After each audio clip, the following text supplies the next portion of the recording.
오셨나요? 저보다 배우분들이 훨씬 더 말씀을 잘하세요.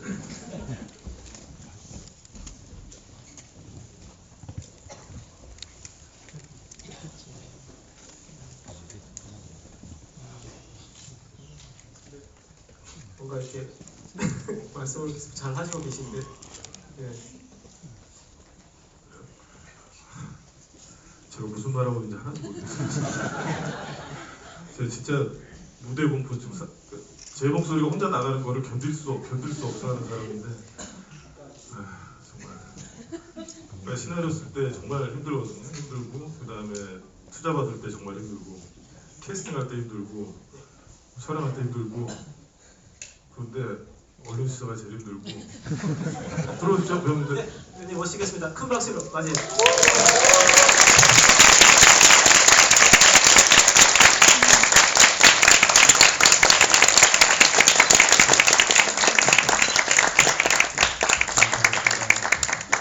한수영 맡은 이성입니다. 인체역 맡은 유재배입니다. 정찬영을 맡은 최단일입니다.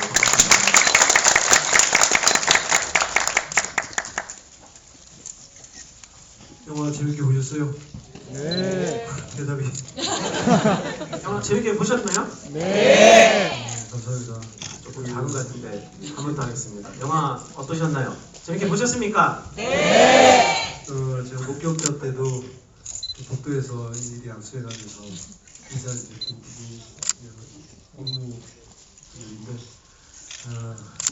그때 여러분들 덕에 영화가 잘 됐습니다. 진짜 저희 비스트도 좀 많이 좀 들어주십시오. 잘생긴 감독님도 계시니까 말씀 잘하시네요. 깜짝 놀랐어요. 엄청 그렇게 비우시더만. 네, 씨 한마디. 예, 반갑습니다. 솔직한 심정은 저희가 여러분들한테 질문을 하고 싶어요. 그 시는 어떻게 보셨어요? 그 시인의 그건 이해가 되시던가요? 힘들지 않으셨나요? 예, 저희가 선택하는 이런 영화의 결들이 잘 전달되었나요? 자꾸 묻고 싶고 확인받고 싶고 용기 얻고 싶고 그런 마음입니다. 네.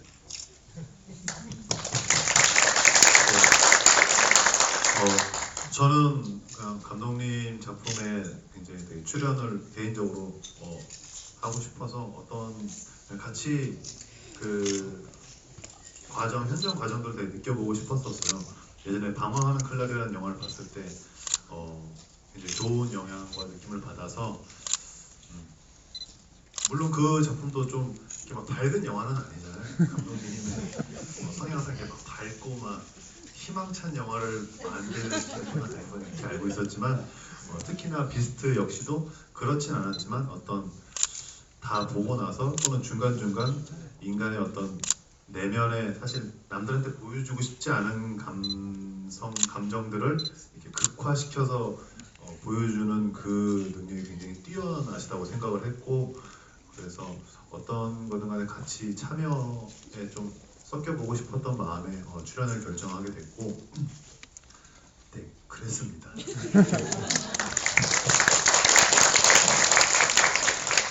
세 분 배우분에게 공통 질문을 하나 드리고 관객 질문을 받도록 하겠습니다. 아무래도 이제 관객분들이 보시는 영화 속 인물과 또 직접 캐릭터를 연기를 하신 배우분들이 보시는 해석하는 인물이 또 이렇게 또 다를 수도 있을 거라고 생각이 되는데요. 배우분들이 각자 연기하신 캐릭터에 대한 좀 이야기 그런 거를 좀 들려주시면 좋겠습니다. 캐릭터에 대한 네, 또 영화 속에서 연기를 하셨던 인물 어떠셨는지.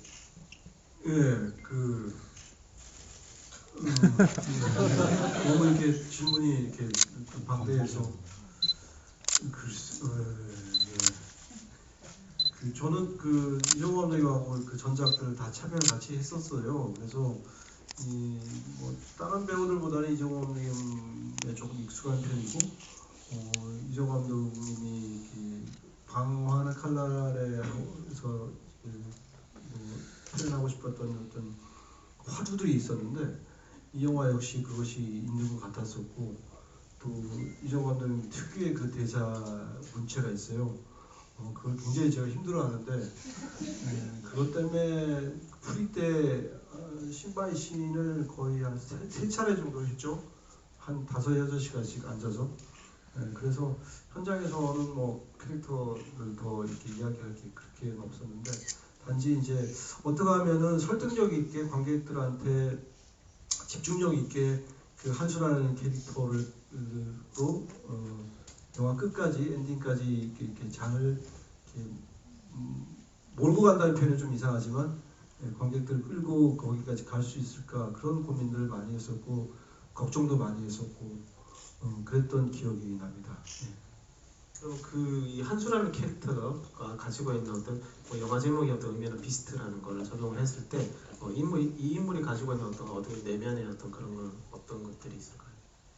내면에요. 네. 영화를 이제 보게 되면 아무래도 이 인물이 처음에 이제 뭔가 좀 종잡을 수 없는 어떤 그런 인물로서 이제 그려지고 있다가 이제 서서히 이야기가 진행이 되다 보면은 굉장히 좀 형사로서 너무 뭔가 좀 이렇게 좀 악질이라는 느낌도 들지만 또 한편으로는 또 어떤 인간적인 면모도 드러내기 때문에 이 좀 굉장히 좀 어떤 사람이 가지고 있는 어떤 이중적인 어떤 그런 내면을 가지고 있는 것 같아요. 그래서 이 한수라는 캐릭터의 어떤 어두운 쪽 내면이라면 어떤 점들을 꼽을 수 있겠습니까? 그 캐릭터는 그 말씀하신 것처럼 그런 여러 가지 면의 그 캐릭터가 있는 것 같아요.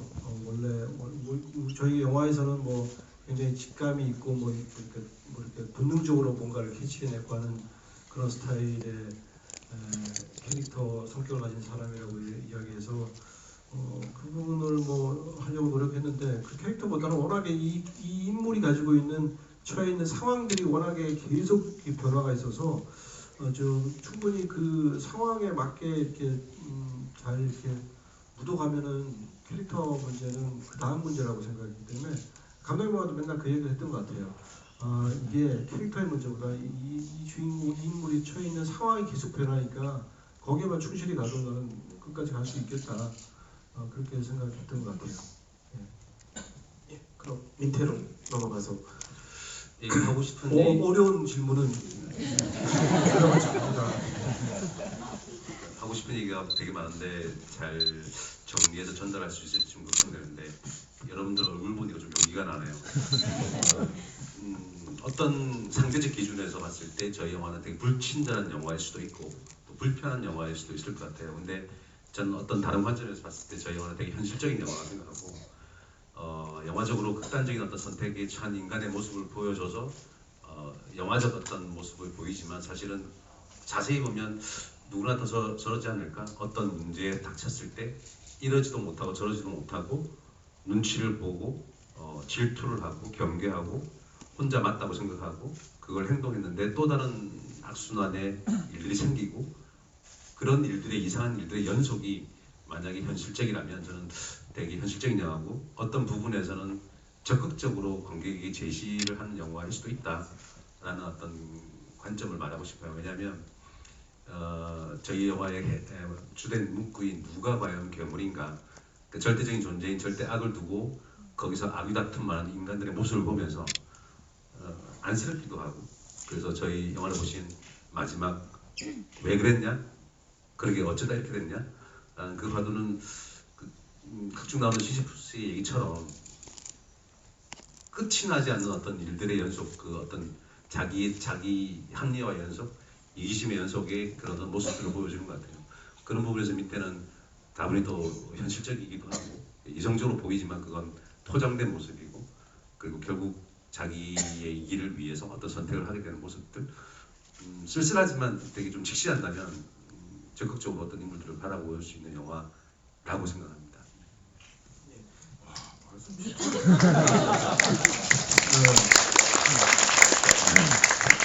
지금도 캐릭터 차이가 나잖아요. 민태 캐릭터고.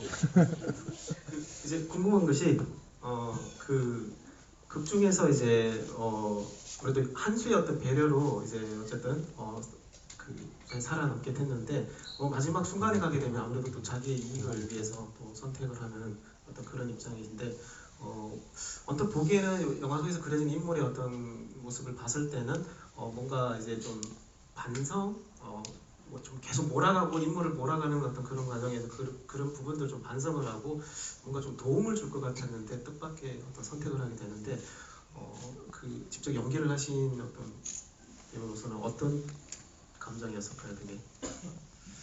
지금은 조금 그 어울리지 않는 그 비유일 수 있을 것 같은데 작품 초반에 감독님이랑 모차르트와 살리에르 얘기를 하면서 어쩔 수 없이 열등감에 빠진 인간에 대한 어떤 그림을 좀 그렸었는데 지금 생각해 보니까 또 그 부분도 어울리는 부분도 있는 것 같아요. 그러니까 마지막에 손을 씻고 그 자기 모습을 바라보는 그 모습이 진짜 민태가 반성하는 모습일까? 어쩌면 정면으로 보여주는 샷은 아닌데 그 괴물의 어떤 옆모습을 보여주는 건 아닐까라는 생각에서 본다면 반성을 했겠죠. 그러나 그 반성은 용도가 기간이 이미 지나가 버린 저도 마찬가지로 지난 일들을 복원시켜서 자기 합리화시키는 인간의 모습이라면 그런 생각이 드는 것 같습니다. 답이 되는지 모르겠네요. 최단일 배우님. 저는 그 뭐 모차르트와 샬롬이요? 네. 그런 말은 못했지만은 저는 굉장히 초문이었었는데 저도 뭔가 멋진 말을 되게 하고 싶었구나. 저는 그런 얘기를 쉽게 그러지 못했었고요. 일단 저는 이 작품을 그러니까 감독님과 또 여기 이상민 선배님과 유재민 선배님 처음 만났거든요. 감독님과는 알고 지낸 지는 좀 됐지만 또 작품으로서는 또 처음이었었고 그래서 되게 항상 감사하는 마음이 있었어요. 제가 이런 분들과 같이 작업할 수 있다는 것에. 그리고 종찬 캐릭터를 이제 제가 연기할 때 좀 그런 생각이 들었어요. 그 한수랑 길 가면서 한수는 뭐 오마답이 됐든 누가 됐든 조금 나름의 어떤 그게 뭐 악용되고 이용할 수는 있어도 인간적인 정을 좀 갖고 있는 캐릭터면 또 반면에 민태는 어떻게 보면 되게 합리적이라고 해야 될까? 그러니까 좀 뭐 정 같은 것보다는 어떤 조금 좀 냉정한 냉소적인 면이 있는데 종찬은 1팀과 2팀과 같이 잘 지내는 인물이었거든요. 그래서 좀 말이 좀 이렇게 설명하기가 힘든데 그러니까 한수랑 같은 팀이면서도 한수와는 좀 다른 견해가 있는 인물이라고 저는 생각을 했어요. 그러면서 또 민폐스럽지는 않으면서 약간 중립적인 그런 거 있지 않아요, 여러분? 내가 어떤 그룹에 속했는데 나는 저거에 완전히 동의는 못하지만 좋아하는 면도 있어. 약간 이럴 때 있잖아요. 약간 그런 거를 저는 좀 많이 생각을 했었던 것 같아요. 그래서 굉장히 어려웠고요. 그러면서 이 전체적인 톤에는 좀 맞춰야 되고 조금 이 와중에 그나마 좀 밝은 캐릭터고 해서 저는 하면서 되게 많이 힘들었고 한 가지 아까 우리도 아까 얘기했었는데 이걸 하면서 연말에 제가 연기대상 그 드라마 연기대상 가서 이렇게 막 수상하고 뭐 이런 게 있었었는데 한창 제가 막 멘탈이 다 나가 있던 때였어요. 왜냐면 첫 촬영 때 여러분 아시는지 모르겠는데 제가 크랭크 이날 첫날 첫 신이었어요. 근데 저는 그 전에 뭐 오늘의 탐정이라는 드라마 뭐 했었었는데 하고 얼마 이렇게 바로 투입을 하게 돼가지고 좀 사실 기간도 좀 없어서 좀 약간 겁먹고 있는 상황인데 하필이면 첫날 첫 신에 걸어가는 신이 영화 보셨죠? 그냥 걸어가는 거 있잖아요. 차 세워놓고 걸어가는 거였어 오마담한테. 장미꽃 이렇게 네, 편하게 걸어갔어요. 감독님이 컷 종찬 우리 소액으로 좀 넣어. 네? 소액이요? 그 디렉션 줄 때 저도 모니터 옆에서 같이 들었습니다. 다시 한번 봤어요. 두 번째 때. 저는 그냥 첫 촬영이니까 긴장 풀라고 장난하신가 보다 하고 갔어요. 컷 종찬 소액을 좀 넣어보세요. 소액이요? 제가 아는 소액은 쇼미더머니 그 소액이 아닙니다. 근데 거기가 또 약간 할렘 느낌도 났어요. 그 영화에서 보시면 알겠지만 약간 흑인처럼 이렇게 가가지고 거기에 꽂혀가지고 그런 거 있잖아요. 사람들이 코끼리 생각하지만 그러면 코끼리에 꽂히잖아요. 수액 창문 닫고 수액. 거기서부터 이제 멘탈이 나가서 이제 좀 약간 힘들었는데 그래서 시상식 그때 때도 테이크를 9번인가 첫날인데 9번인가 가는데 똑같아요 걸음걸이가. 하여튼 그랬습니다. 그래서 이제 연말 시상식 때 받고 제가 수상소감을 제가 이종원하고 작품 다 해봤지만 감독님 디렉션은 굉장히 어렵습니다. 말씀 어렵게 하세요. 정말 저는 연기랑 안 맞는 사람인가 보다.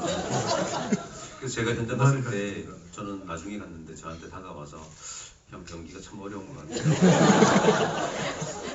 그래서 하여튼 여러 많은 경험과 또 성장을 할 수 있는 또 지나고 나니까 또 영화를 보고 나니까 어떤 말씀을 어떤 걸 요구하셨는지 알기도 했고 그래서 되게 감사하기도 하고 좀 더 스스로 더 이렇게 더 열심히 더 이렇게 해야겠다 이런 생각도 들었던 그런 작품이었습니다. 이상 저의 일대기였습니다. 감사합니다. 네, 그러면 관객분들 질문을 받도록 하겠습니다. 네, 가장 먼저 손 드신 분.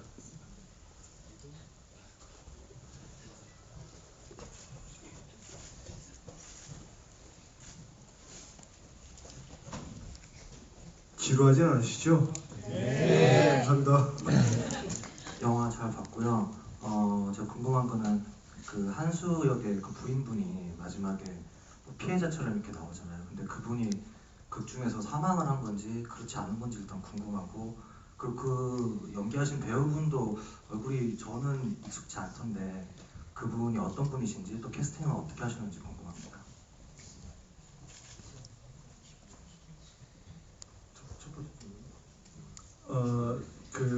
제 와이프가 후반에 죽은 건지 어떻게 된 건지. 네. 죽은 거죠. 지금 편집됐지만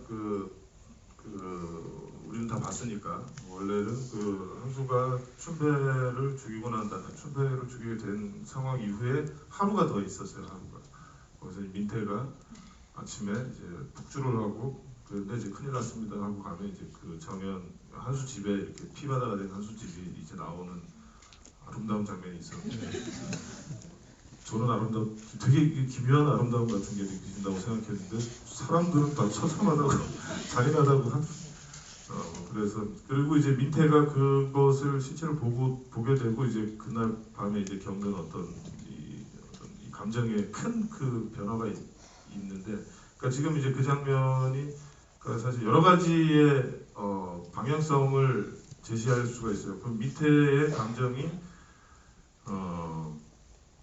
그러니까 이미 죄책감을 느껴야 되죠. 그러니까 그 아내가 죽었다는 그 친구의 와이프가 죽었다는 걸 알았을 때는 이제 완전히 무너지게 되잖아요. 완전히 무너지고 거기에서 이 겪는 민태의 혼란이 있고 그 다음에 이제 옥상에서의 어떤 이렇게 가는 민태의 드라마가 있었는데 근데 그것이 정연의 죽음을 보여줬을 때 그것이 한수한테 미치는 영향이 또 굉장히 크다는 것을 이제 알았죠. 그 관객은 이제 그럼 정연의 죽음을 봤는데 그럼 이제 한수는 이렇게 바보같이 자꾸 딴짓을 하는 것처럼 보일 것이냐 아니면 되게 안쓰러운 연민으로 보일 것이냐에 대해서 오랫동안 논의 과정을 거친 끝에 이제 그 부분이 지금 삭제가 돼 있는 거고 실제로는 뭐 죽은 거라고 봐야죠. 네.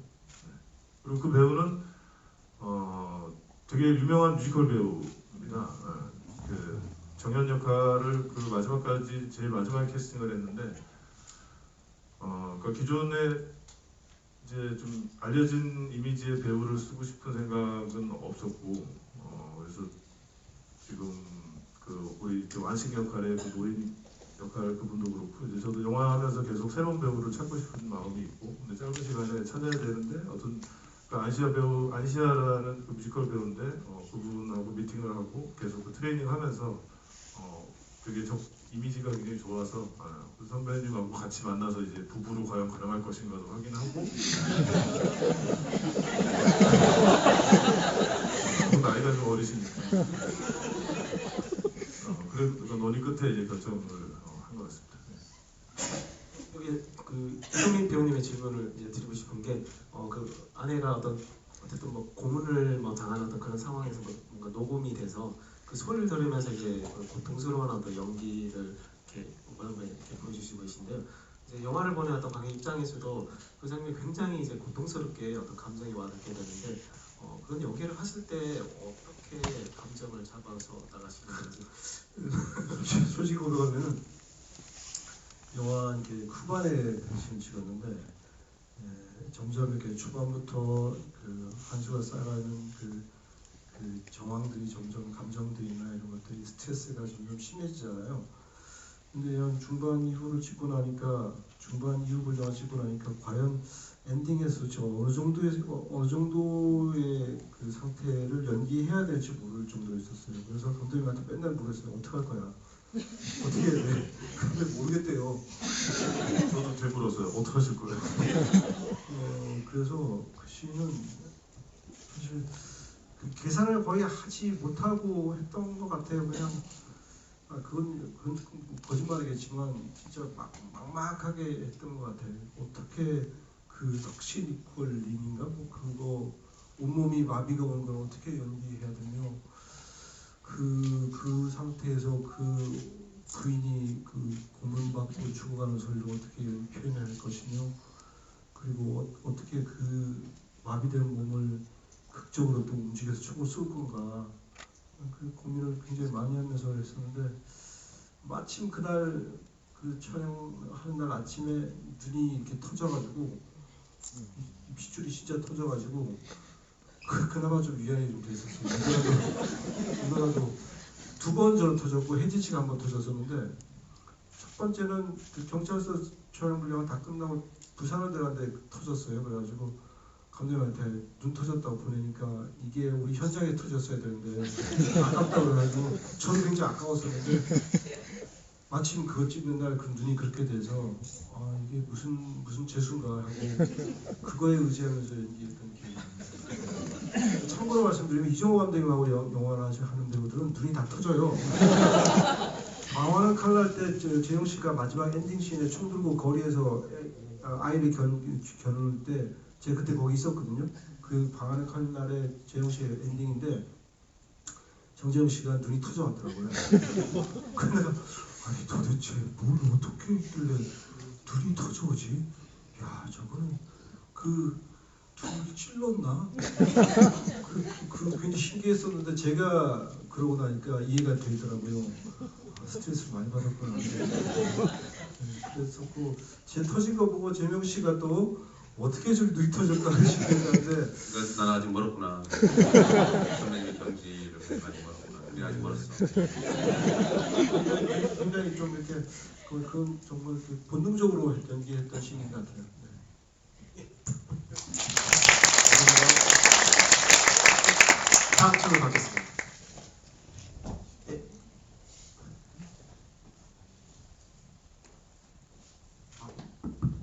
예, 영화 진짜 재밌게 봤습니다.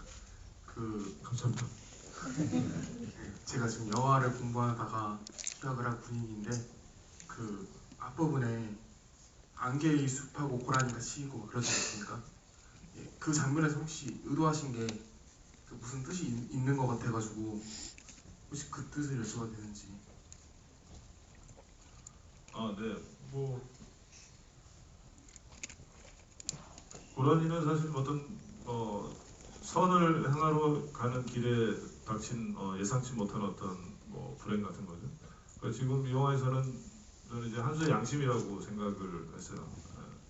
그러니까 사고로 어쨌거나 어린 생명을 쳤는데 걔를 이제 하게 되고 결국 자기의 죄악을 덮기 위해서 다시 고라니를 꺼내서 총을 쏘게 되고 그런 건데 이제 그것이 아마 한수의 양심이 아닐까라고 저는 생각을 했습니다. 다음 질문 받겠습니다. 네, 여기 여성분. 네, 저 질문 드리고 싶은 게 영화를 보면은 처음부터 이제 누가 과연 짐승인가에 대해서 물어보잖아요.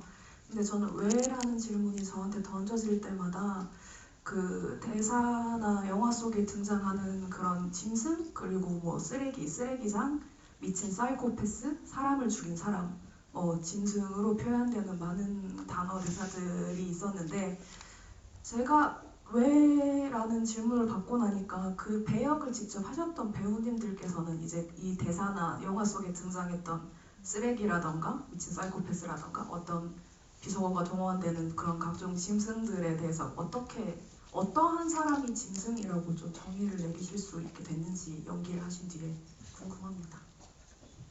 재욱 씨가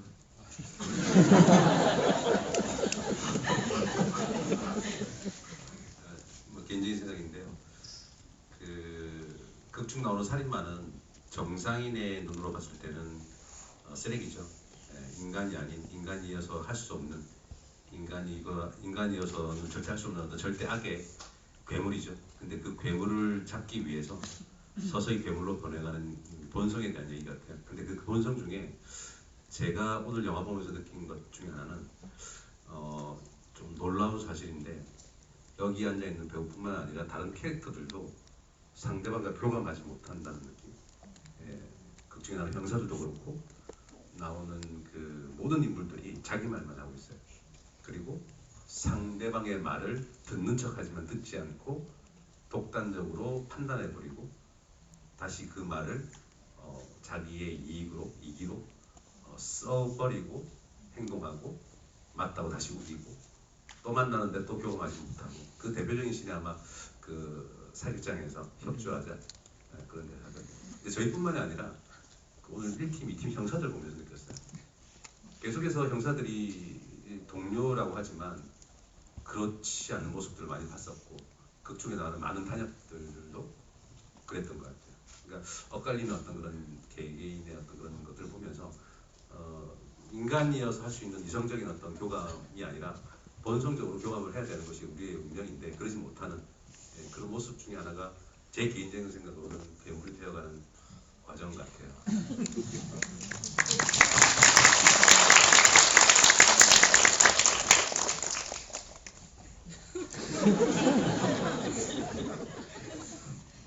제 사실은 재명 씨가 말하는 걸 상상도 못 해봤습니다.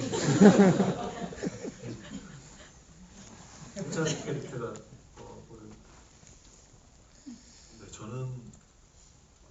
저는 본능에 충실하니까. 저는 그럼 무슨 말을 해야 될지. 네, 저는 근데 정말 듣고 보니까 그랬던 것 같아요.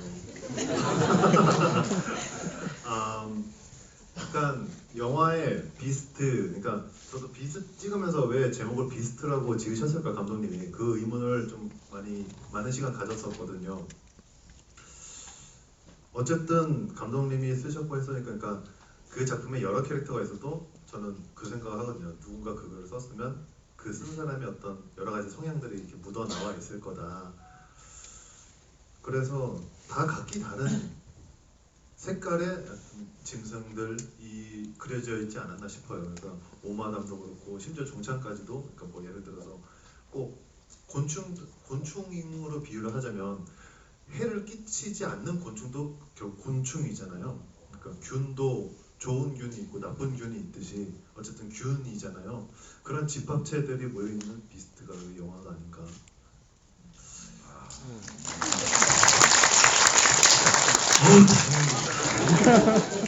짧게 저는 그런 질문은 감독님한테 그러니까 몇 안 되는 아는 건데. 그러니까 영화에 나오는 모든 인물들이 다 양면성을 가지고 있다고 생각합니다. 뭐 한수 저기 초반에 왜 신부로 나온 부제는 이제 선한 뭐 직업을 가지고 있지만 또 다른 이면이 있고, 뭐 또 미진이 같은 경우는 되게 불쌍한 피해자이지만 지금 그래서 뭐 불쌍하지 않다는 게 아니라 피해자이지만 또 이렇게 팬티를 선물로 먼저 보내는 어떤, 이거는 다른 문제잖아요. 그러니까 만약에 죽지 않았다면 두는 얘가 이제 짝사랑하고 좋아하는 어떤 뭐 이런 관계였을 텐데, 그러니까 다 우리가 겉으로 보는 것과 다른 어떤 양면성을 다 가지고 있다고 보고, 한수 예를 들어서 중간에 이제 그 춘자가 죽이는 조두식이라는 인물은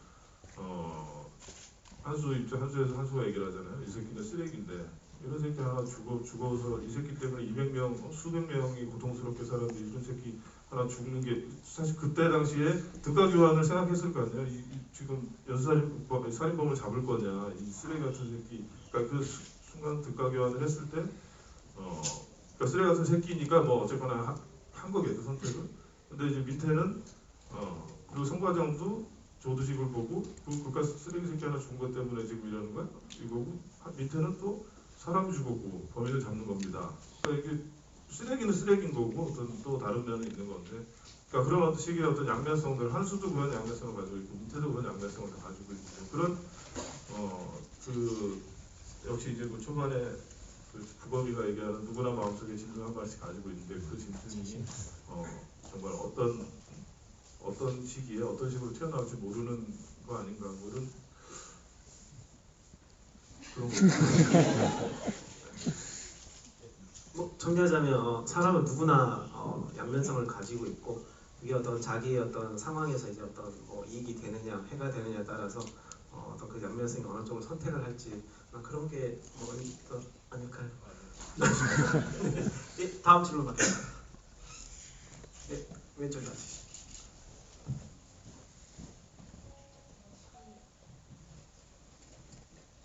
네, 영화 잘 봤고요. 이 영화를 일반 관객들이 만약에 보신다면 스포를 하기 가장 좋은 부분이 아마 최다니엘 배우님 딱 좋았다는 소문이 가장 빨리 날 것 같은데 감독님 이 부분에 대해서 어떻게 생각하세요? 이게 소문이 나도 괜찮은 건지 출발 비디오 여행 같은 데서 궁금합니다. 그 생각을 그러네요. 편지를 쓰시죠. 봉준호 감독님처럼 그걸 어떻게 생각하냐고요? 글쎄요. 큰일이라고 생각. 잘 스포 안 되게 잘 부탁드리겠습니다. 이러면 되죠. 질문이 많으니까 대답을 짧게. 지금까지 종천의 죽음에 대해서 저 뒤에 저 뒤에 안경 쓰신 분 방금 까만 옷 제일 뒤에 예.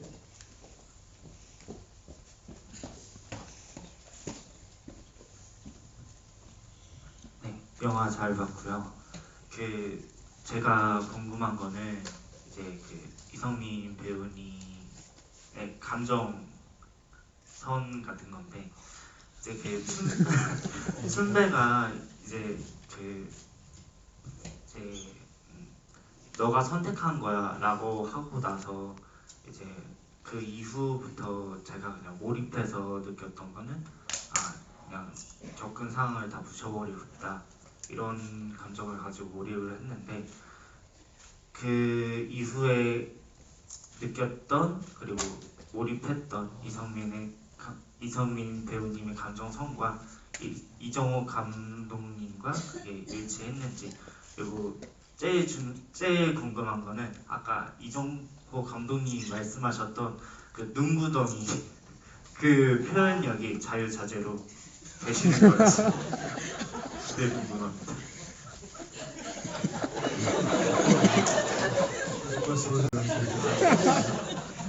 영화를 3편을 이제 작업을 했는데 네. 이성민 배우님의 어떤 그 눈덩이에 그 자유자재로 움직이는 어떤 그런 부분이 마음에 인상적이에요. 눈 두덩이.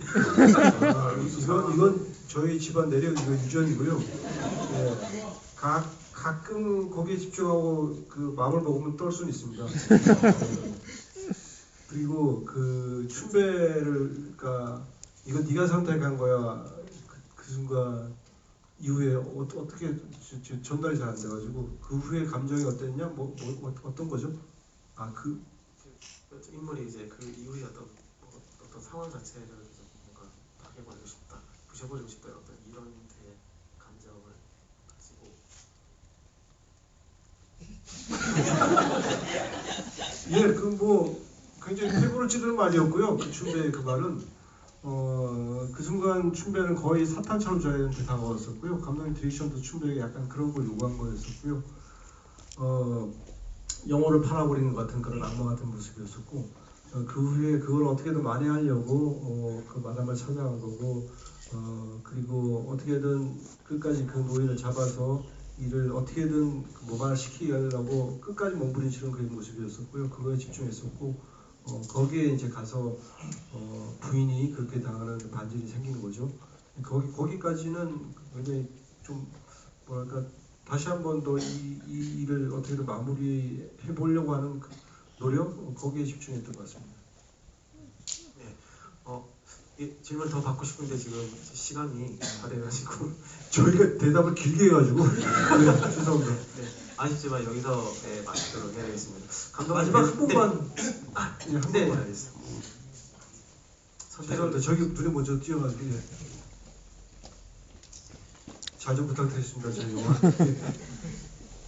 예, 마지막 질문을 선택해 주셔서 감사하고요. 영화 아주 재밌게 봤습니다. 제가 감독님께 그냥 간단한 질문일 수도 있는데요. 이 영화의 엔딩에 이 타이틀이 엔딩이 딱 끝나자마자 비스트가 딱 나오잖아요. 그래서 보통은 뒤에 그렇게 타이틀을 넣으실 때 의도가 있으신 분들도 있던데 어떤 그 마지막 장면하고 연계해서 어떤 의미를 주고 싶어서 그렇게 하셨는지 좀 궁금하고요. 이제 양면적인 면을 부각시키고 싶다고 말씀하셨는데 어쨌든 그럼에도 불구하고 제목은 비스트잖아요. 감독님 기본적으로 이렇게 성악설에 근거해서 좀 염세적으로 인간을 모시고 계신지 그것도 좀 궁금합니다.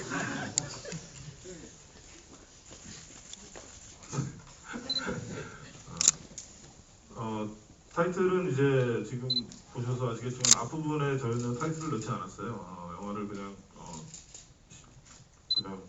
확 시작하고 싶어서 제작사에서 투자사에서 그리고 많이 그 양해를 해줘가지고 지금 같은 방식으로 돼서 그 뒤에는 굉장히 그 파워풀하게 좀 제목이 확 들어오는 느낌이 좋을 것 같다고 생각을 하고 있었는데 음악이 원래는 약간 서정적인 음악이었는데 음악이 약간 좀 더 의문스럽고 조금 더 센 느낌의 음악을 다시 작업을 하면서 거기에 맞는 리듬으로 이제 그 크레딧을 타이틀을 넣었고요. 그런 거 성악설을 제가 염세적인 건 맞습니다. 굉장히 부정적이고 염세적인데 성악설을 믿고 그러지는 않은 것 같아요. 사람이 역시 그거는 양면성을 가지고 있다는 거는 저도 이제 애를 키우다 보니까 저도 이제 애를 계속 관찰을 해보거든요.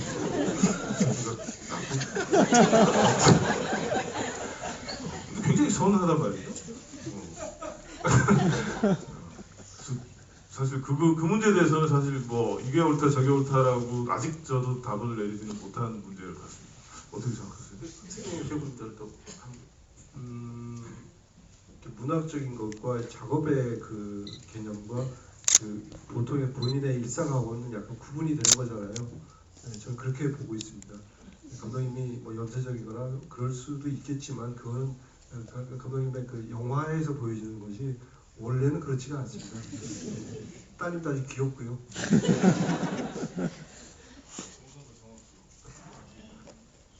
저요? 저는 별로 그런 생각 안 해봤습니다. 저도 딸이 있는데 애들은 착해요. 귀엽고 사랑스럽고. 죄송합니다. 이런 질문은 밀러 저는 곧 아이가 태어나는데요. 만약에 정말 그렇다면 종교를 가질 생각입니다. 정말 쉽게 설명할 수 없는 부분인데 종교만이 해결해 주실 것 같아요. 네, 또다시 어떤 말을 해야 될지 잠시 저도 선배님과 감독님의 말을 이렇게 엿들으면서 순간 생각을 해봤는데 순간 드는 생각은 성악 선설보다는 어떤 우리의 인간이 유한적이냐 무한적이냐의 문제인 것 같아요. 만약 무한적이면 어떤 욕심도 사실 필요 없을 것 같고 유한적이기 때문에 뭔가를 더 가지려는 욕망이 있기 때문에 본의 아니게 잘못을 하거나 이렇게 피해를 끼치지 않나 싶은 생각입니다. 죄송합니다. 저희는 그냥 한낱 입자에 불과하니까. 그러니까 뭐 완식이 같은 거, 사이코패스 이런 사람도 있잖아요. 약간 그런 경우는 좀 불량품 같은 거 아닐까요? 라고 완전 그런 우주는 입자일 뿐이에요. 그런 이제 맞아요. 사이코패스나 뭐 이런 이 질병 같은 어떤 그런 거고 보통 사람은 다 그냥 살아가면서 뭔가 어떤 정말 자신의 뭐 이득이든 어떤 것 때문에 자꾸 정말 변해가는 거 아닐까 그렇게 생각을 하는 것 같습니다. 그럼 여기서 정리를 하도록 하고 감독님, 세네대원들, 인민들의 마지막 인사말 한마디 부탁드리겠습니다. 네, 이렇게 좀 먹고 좀 떠들다 보니까 조금 진정이 되네요. 고맙습니다. 뭐 사실 아까 우스갯소리로 얘기했지만 이런 영화 시나리오를 투자해 주신 정말 과감하게 투자해 주신 분들께도 감사드리다시피 제가 좀 낯선 혹은 익숙하지 않은 영화를 만들어 보고 싶었던 것 같아요. 그러니까 기존의 형사물하고 다르게 발로 뛰고 열심히 잠복하면서 열심히 수사하는 형사가 아니라 어떤 인간들의 어떤 뭐 여러 가지 양면성 혹은 관계의 역전에서 오는 어떤 또 선택과 책임, 뭐 죄의 무게 같은 여러 가지 요소들을 다 좀 다루면서 좀 장르적으로도 재미있는 영화를 만들어 보고 싶었는데 어떻게 보셨을지 너무 궁금합니다. 아무쪼록 조심해서 잘 돌아가시고 고맙습니다.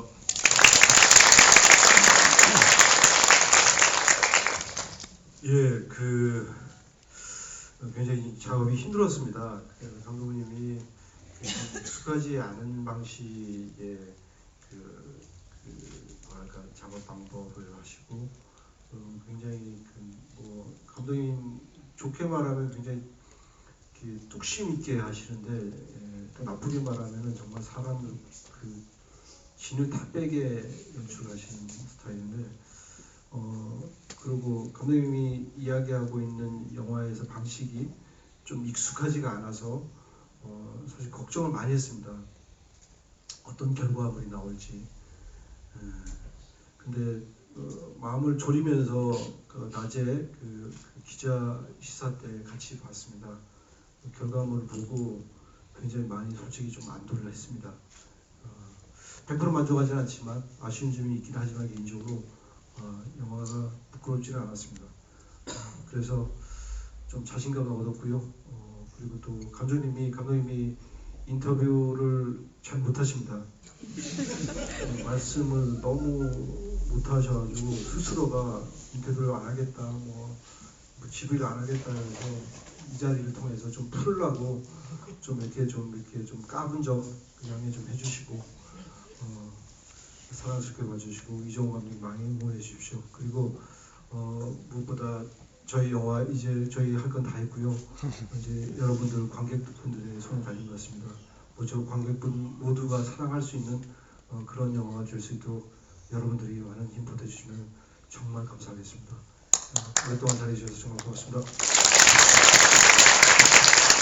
네, 오늘 일정이 많아서 되게 피곤한 상태였는데 이렇게 이런 자리를 가지고 보니까 오히려 위로를 받는 것 같고 여러분들의 얼굴과 눈빛이 많은 힘이 된 것 같습니다. 저희는 마치고 술을 진탕 먹을 생각이에요. 밖에 나가면 비가 오고요. 네.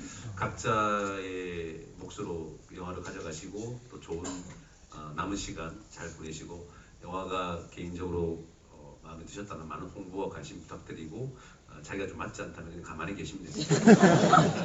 감사합니다.